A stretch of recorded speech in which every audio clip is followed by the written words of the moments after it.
Hello বন্ধুরা, তোমরা সবাই কেমন আছো? আশা করছি ভীষণ ভীষণ ভালো আছো। আমি ভীষণ ভীষণ ভালো আছি। তো জানো, আজকে থেকে আমার জ্বরটা একদম ছেড়ে গেছে। আর জ্বর নেই, শরীরটা ভালো হয়ে গেছে। কিন্তু হঠাৎই সকাল থেকে ছেলেটার শরীরটা খারাপ। তো ছেলেকে নিয়ে সারাদিন খুব ব্যস্ত। ছেলেটা সারাদিন ঘ্যান ঘ্যান করছে। সারাদিন তোমাদের সাথে কথা বলার সময় বা ভিডিও করার সময় পাইনি। এখন হচ্ছে বাজে 7:30। তো রাত 7:30টার সময় আমি আমার ব্লগটা স্টার্ট করছি। রান্না করছি, ভাবলাম তোমাদের সাথে একটু গল্প করি। ছেলেটার জ্বরটা একটু একটু কমেছে।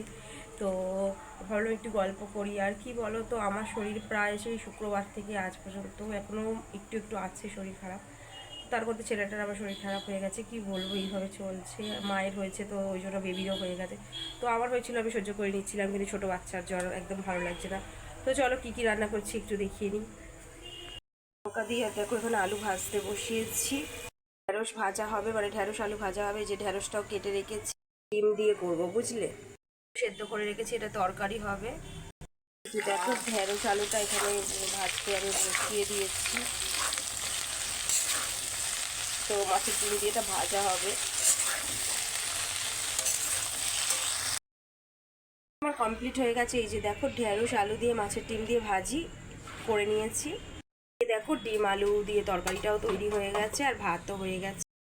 রান্নাবান্না তো কমপ্লিট হয়ে গেছে, আর বিছানাও করে নিয়েছি। কি বলো তো, ছেলেটার শরীর খারাপ, ও উপরে ঘরে বোনের কাছে গেছে।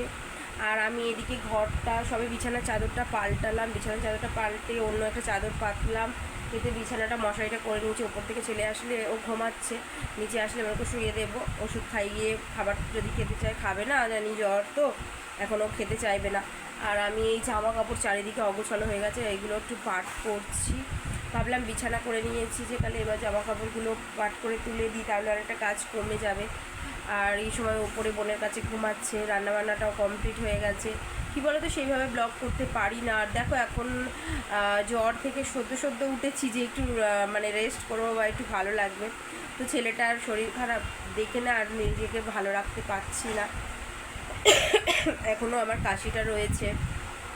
আর রাতে ডিনার করব, আমাদের এখনও হয়নি। তো রান্নাবান্না কমপ্লিট করে আর বলি কাজগুলো করে নিই, আর তোমাদের সাথে বক বক করে নিই একটু। তো তোমরা নিশ্চয়ই এই গরম পড়েছে সদ্য সদ্য, আর তোমরা সবাই ঠান্ডা ঠান্ডা খুব খাচ্ছ নিশ্চয়ই। আমার মতো ঠান্ডা লাগিও না। সত্যিই ঠান্ডা লেগে জ্বর হয়ে আমার যা অবস্থা হয়েছিল আমি বুঝতে পেরেছি। তো তবু কী বলো তো, এতটা গরম পড়ছে যে ঠান্ডা না খেয়ে থাকাও যায় না।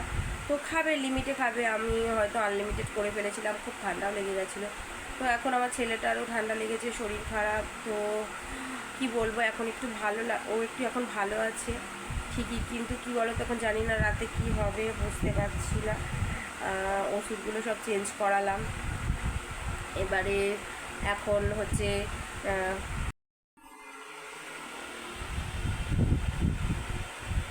তাহলে চলো, আর বেশি কথা বলবো না। আজকের মতন ভিডিওটা এখানেই এন্ড করছি।